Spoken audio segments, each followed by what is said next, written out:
He never paid much attention to the bookstore itself.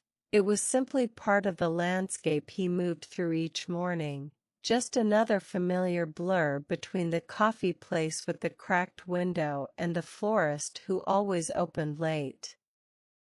The storefront had an old brass handle, a green awning that had faded unevenly with time, and a display that rarely changed, as if the books inside no longer needed to be sold, only remembered. He passed it at exactly 8:43 each day, on his way to the office, a routine so consistent it no longer registered as a choice. But that morning, gray, windless, slow, something pulled him to glance sideways. Not curiosity. Recognition. She was inside. At first, he wasn't sure. Not because she looked unfamiliar, but because the moment was too quiet, too ordinary to contain something so jarring. She was simply standing there, by the back shelf near the poetry section, one hand resting on a spine, the other at her side, as if she were searching for something she wasn't entirely ready to find. He stopped walking without meaning to. His body paused before his mind caught up, before the weight of 13 years descended like a wave, not loud, not violent, but heavy and complete, the kind of weight you carry long enough to forget it's there until you suddenly drop it and realize how light you've become. She hadn't changed much. Her hair was shorter now, darker maybe, but the posture was the same, a stillness that once made her seem calm to others and unreachable to him. She moved exactly as he remembered, with the kind of quiet that doesn't draw attention but commands it all the same. There was a book in her hand now, something small, soft cover, but she wasn't reading it. She was holding it like a question.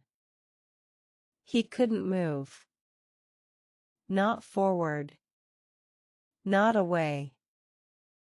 Not because he didn't know what to do, but because this was the moment he had rehearsed and denied in equal measure, the one scene he had allowed only in the most silent corners of his imagination, not a grand reunion, not a confrontation, just seeing her. Still existing. Still real. They hadn't spoken in 13 years. Not because of bitterness. Not because of anger. But because silence, once chosen deliberately enough, becomes a place, and they had both learned to live inside it. She hadn't noticed him yet. The glass between them held the illusion of separation, but he knew it was only one step, one door, between presence and past. And still, he stood there, not touching the handle, not shifting his weight, not blinking more than necessary, as if movement might disturb whatever fragile spell was holding time in place. And then, slowly, she turned. And she saw him. And nothing changed. But everything did. She didn't smile. She didn't frown.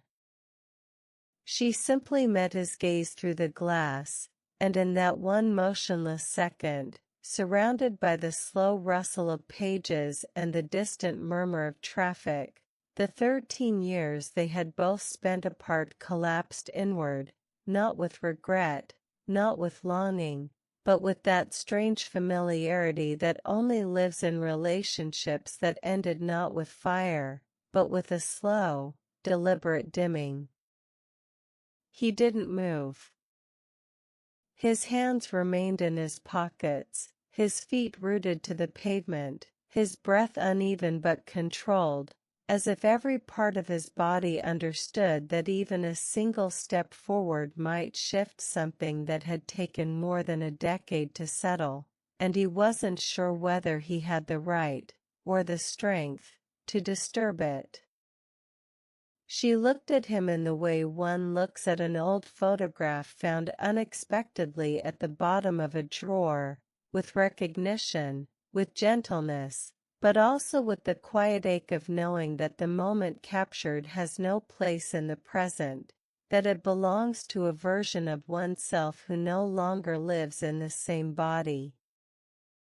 There was no wave. No nod. No signal to come inside.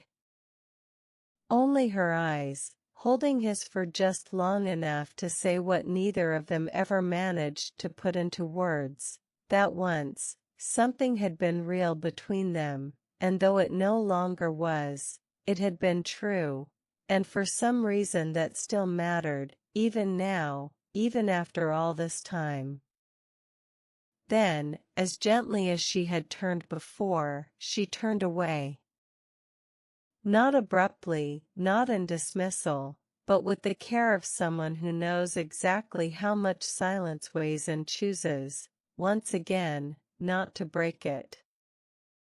She returned the book to the shelf, softly, precisely, and walked slowly toward the back of the store, her figure retreating between shelves like a memory dissolving into the archive of everything unsaid. He didn't go in. He didn't follow. Not because he didn't want to, but because he finally understood that some closures don't come from confrontation, and some stories don't need chapters beyond the ones already lived, that their ending had not been unfinished, only quiet, and perhaps the silence between them had always been the most honest part. He stood there until she was gone. Not just out of sight, but out of reach, not because of distance, but because whatever existed between them had been allowed, in that single glance, to breathe one last time, and then be let go, without drama, without noise, with the kind of dignity only silence could give. As he turned to walk away, he felt no relief, no pain, only a calmness he hadn't known he'd been waiting for, the kind that arrives not when someone returns, but when the version of yourself that once waited for them no longer needs to.